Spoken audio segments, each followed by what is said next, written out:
Hello student, today I am going to deal with the student of BSc 4 with the topic of agglutination reaction.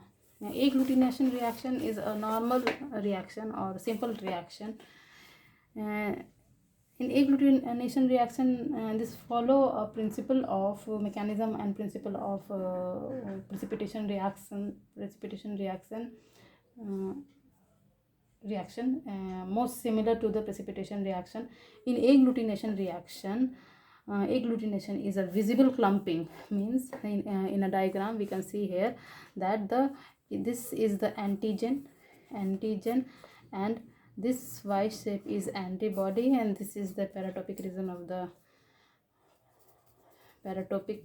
region of antibody.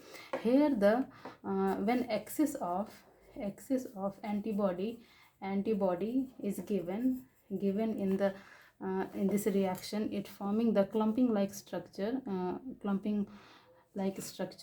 that is antigen antibody clumping like structure. Here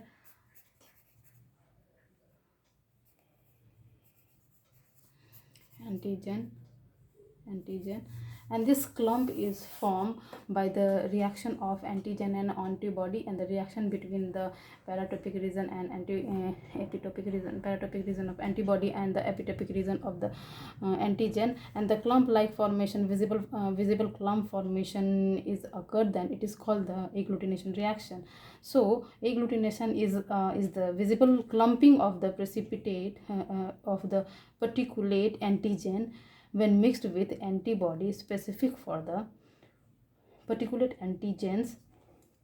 Antibodies that produce such reaction are called agglutinins. That clumping like structure is formed is called as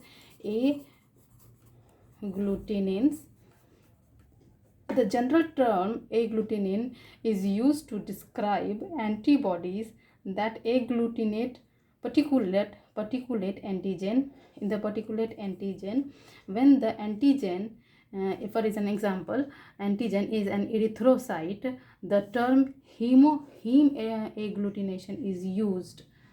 All antibodies can theoretically agglutinate particulate antigen, but IgM, due to its high valence, is particularly good agglutinin. So IgM, immunoglobulin M, have high valency, and epitopic region is high valent. That's why is form more glutenin.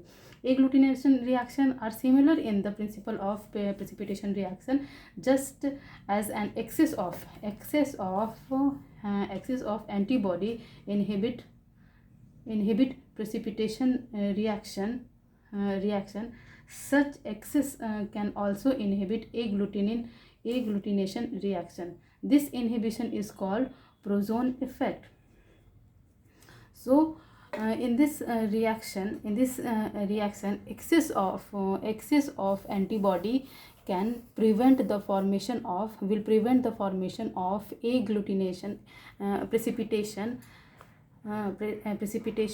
and formation of precipitates like precipitation reaction.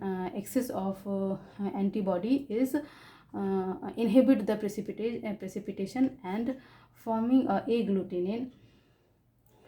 And this inhibition is called Poisson effect.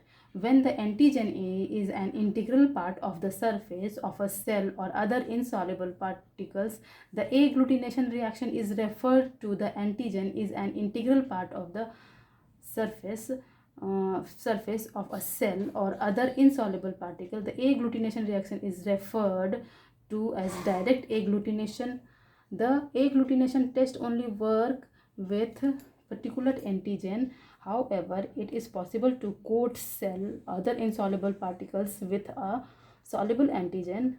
Example is viral antigen, polysaccharide, heptans, and use of coated cell in the agglutination test of the antibody. This is a simple method of antigen will react with the antibody, and the excess of antibody can prevent the formation of precipitation. This is called the Poisson effect, and the clumping like a structure or agglutinin like structure is formed by the by the reaction or clumping of the anti-paratopic clumping with the antigen. This is called as agglutination reaction. Hope you will all understand. Thank you.